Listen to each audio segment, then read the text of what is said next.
Our guest for this week's Touch Base in Seoul is the best-selling Korean-American author David Yoon, best known for his first book, the 2019 young adult novel Frankly in Love. He's also married to another best-selling young adult novel author, Nicola Yoon, who wrote Everything, Everything. Together, they've been smashing boundaries of representation and diversity in the YA genre. And this year, in May, David Yoon published his first adult novel, Version 0. To tell us about his story, he joins us via video today. Mr. Yoon, hello and welcome to the show. Thanks so much for having me. It's an absolute pleasure to have you with us today. Let's start with your beginnings as a writer. What led you to write your first book, Frankly in Love? Because I understand that you had a career before that, working many years as a graphic designer. Actually, all my favorite subjects when I was growing up was English. You know, my favorite teachers in high school were English teachers. I majored in English. I went to grad school for fiction. So I've always been interested in telling stories, and telling stories is not the easiest way to make a living. So while I was writing in the mornings and late at night, I worked as first a graphic designer and then an interactive designer, which is to say I designed the user experience of apps on your phone or like websites, things like that, for over 12 years. Yeah. So you've always been writing since you were young, I understand. So it was always your dream to publish your works of writing. But still, it must have been quite a leap to actually be working as a graphic designer, then to continue to write and try to make that career work. Yeah, it was tough. It's a lot of early mornings and a lot of late nights, just forcing yourself to find the energy. But what's interesting is if I didn't write, I would become really cranky and not a good person to be around. And what I discovered was that writing a novel or a screenplay or whatever it is was the most fulfilling work that I could ever find. It was more fulfilling than my most challenging user experience project, for instance. I could launch an entire e-commerce website or a social media platform, and it still didn't feel as significant as finishing a story. So that's how I knew that was the real work for me. So you knew that was the work for you, but then how did you come up with the story for Frankly in Love? I imagine that you thought about writing for so long that you must have had a lot of ideas in your head, but then taking that first step to choose a specific story must have been quite challenging. Yeah, I mean, I really just wanted to write a rom-com because both me and my wife, we're big romantic goobers, and we love a good love story, and we love comedy. So I wanted to write a rom-com about fake dating. But then, my dad got real sick. And when that happens, and also I recently had a child of my own. And when those kinds of life events happen, it makes you really reframe your own existence, right? See yourself as part of a family continuum and where you belong in that stream of being. And I started to see myself as sort of embodying the hopes and dreams of my parents, who came to the United States in 1969. And it took me decades to figure out that they wanted so much for me, and they wanted the best for me. And I was kind of oblivious to that as sort of a dumb American teenager. That later in life, when it came down to it, my dad became sick, and I had my own daughter. I realized, wow, family is so important, and it really is sort of a continuation of yourself. And that's when Frankly in Love took on sort of a different tack and included a lot of family dynamics, including a lot with the father. Right. The basic story is about a Korean-American boy, Frank, who arranges a fake relationship so that he can hide his real relationship from his parents. How much of the characters and events were taken from your own life? Well, I like to say that Frank is, he gets to learn in 1 year what it took me like 20 years to figure out. So good for you, Frank. He's a kid I wish I could have been. He's he's wiser, he's more aware, more woke. And he's just more open to the world and can really experience it for what it is, and not just how he sees it, but how other people see him. And of course he makes mistakes and he gets into some pretty messy situations, but it's all in the name of discovering yourself And yeah, like I said, in the course of 1 year, so pretty nice. I wish I could have done that in high school. Right. Frankly in Love became an instant bestseller when it came out in 2019. It received numerous awards, and Time magazine selected it as one of the best YA books, not just of 2019, but of all time. What did you make of all this praise of the book? I was, Nikki, my wife Nikki showed it to me. She got the email, and we're just waking up in bed, and she's like, "You're on this. We're both on this list together. We make up 3% of this list." And I was like, it's crazy. It's a tremendous honor. I didn't actually realize how much of an honor it would be for me. But my book has been compared to like The Grass Roof. There's just not that many young adult stories starring Korean Americans in America, or actually in the world. And so it was a real honor to be represented in such a prestigious list, especially since when I was growing up, I didn't really have any role models in film or TV or in books. And so I had to sort of go out and make it myself. And the fact that it's been recognized at such a high level is it's mind blowing. I mean, it's validating to say the least. What was, I think, really refreshing about Frankly in Love was that not only was it a YA book, but it was a YA book about Asian Americans, but also about an Asian boy at the center of it, but also written by a male YA author, which is rare to find. Were you conscious of all that when you were writing it? No, I was just kind of going blindly forth, you know?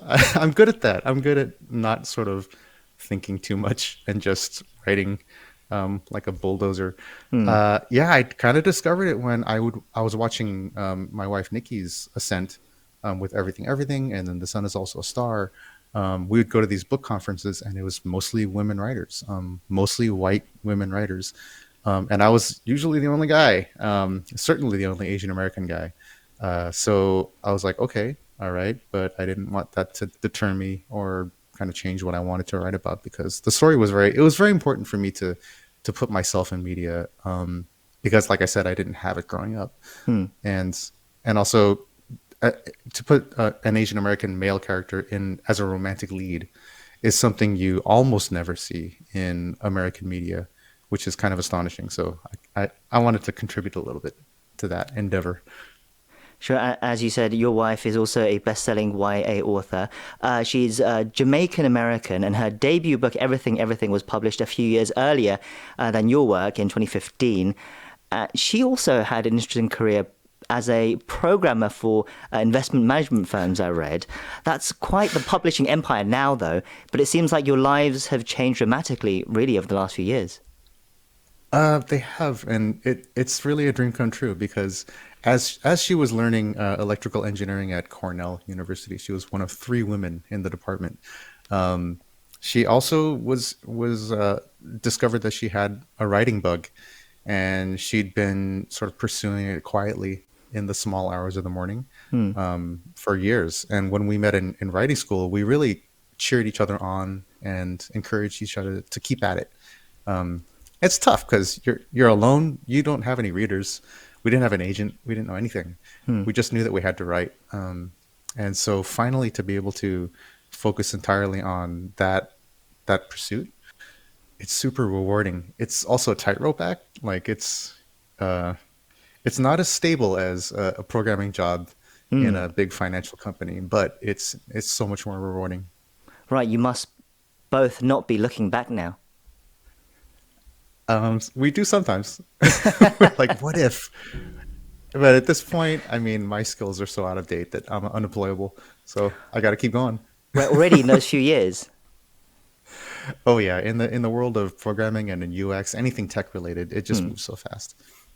So you briefly talked about your relationship with your family. How did your family respond to you becoming a full-time writer, especially after your debut novel becoming such a big bestseller?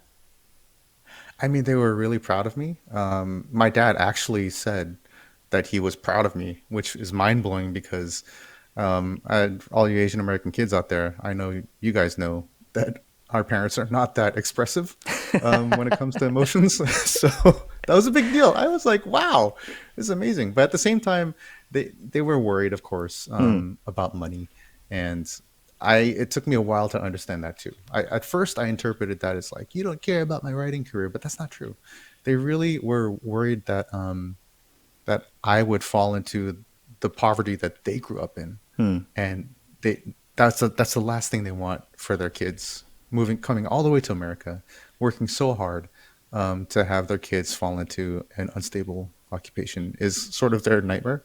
So it took a lot of reassuring and sort of detailing our multi-year plan to convince my mom, especially, that we're going to be okay. We're going to be more than okay. And it almost seems like through the work, through Frankly in Love, it was almost a bit of a therapy for yourself to understand and reconnect with your parents through your own writing. Yeah, it totally was. And I've read somewhere, this is not me, someone way smarter than me said that reading is like a waking dream, and uh, a dream is the body's attempt to process the events of the day or your life, and make sense of it.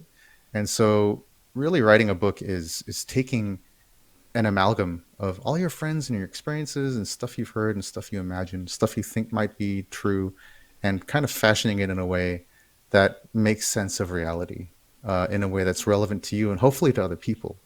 And one of the best things I've heard from readers is that they related to the book, even though their parents were like Italian American or Turkish American, Greek. There's been a lot of different ethnicities, ethnic backgrounds, that have come to me and said, like, those could have been my parents, except just not Korean. And that was amazing. That meant that I think I hit on some sort of universal human truth, which I'm really glad Now, following the about. success of Frankly in Love, you published a super fake love song in 2020, also about a Korean American boy, this time who tries to impress his crush by posing as the lead of a rock band. And then this year, your latest novel for adults, Version Zero, was published. I understand a much darker book about a group of 20-somethings trying to take down evil internet companies. How has it been continuing to write? Also, that shift to adult novels as well. Is that something different? Yeah, it's a slight change of perspective. Like, Super Fake Love Song is just unabashedly silly, funny. There's a joke on every page. Like, it was written in 2020, so it's a tough year. I figured we could all use a laugh. So that is just trying to make the best of a bad situation. Version Zero really was about my 12 plus years working in the tech industry. I learned so much when I was working there.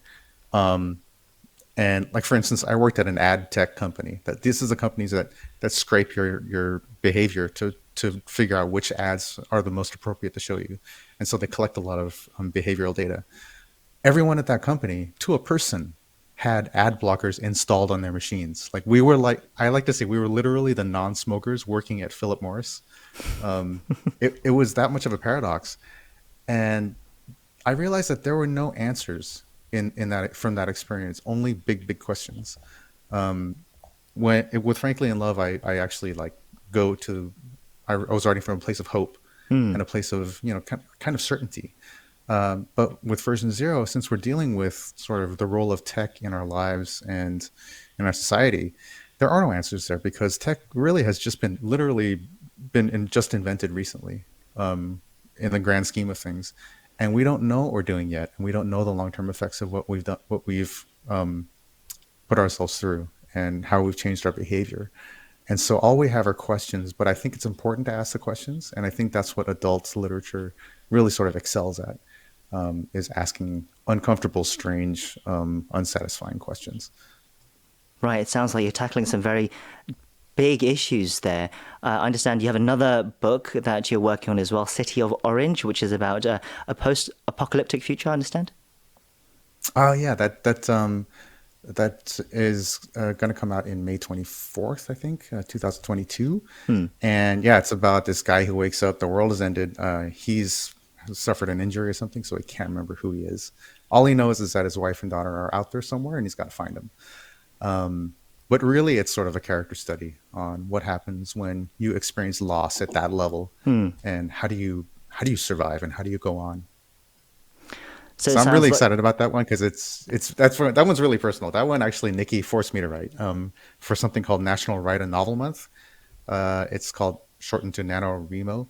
Um, and I wrote the first draft in a month, and Nikki took care of the baby and just made me do it. And I'm so glad she did because here we are. and it sounds like you two have a real good and amazing teamwork together. I understand that you also have a number of projects that you're working on together. Is that right?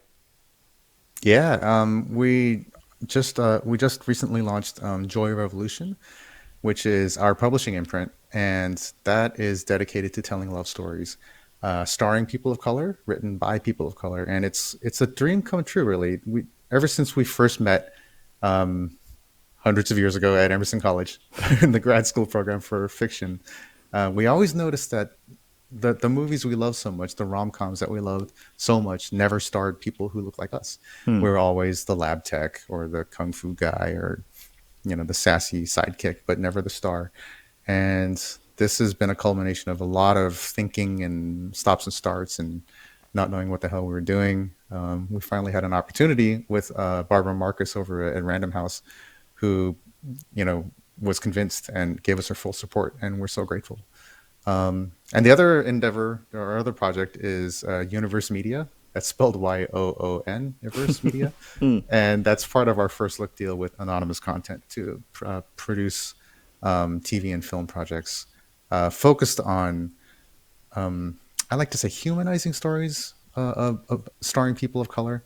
So not necessarily just about the struggle, although the struggle is important, because if we forget the struggle, we forget the struggle, and that's not a good thing. But there is a whole other side to the lives of people of color that revolve around humor and love and folly and silliness and making mistakes and learning from life that is the other stretch of it represents the full breadth of their humanity that we feel is missing in the media landscape, and so we want to do our little part to help fill that gap.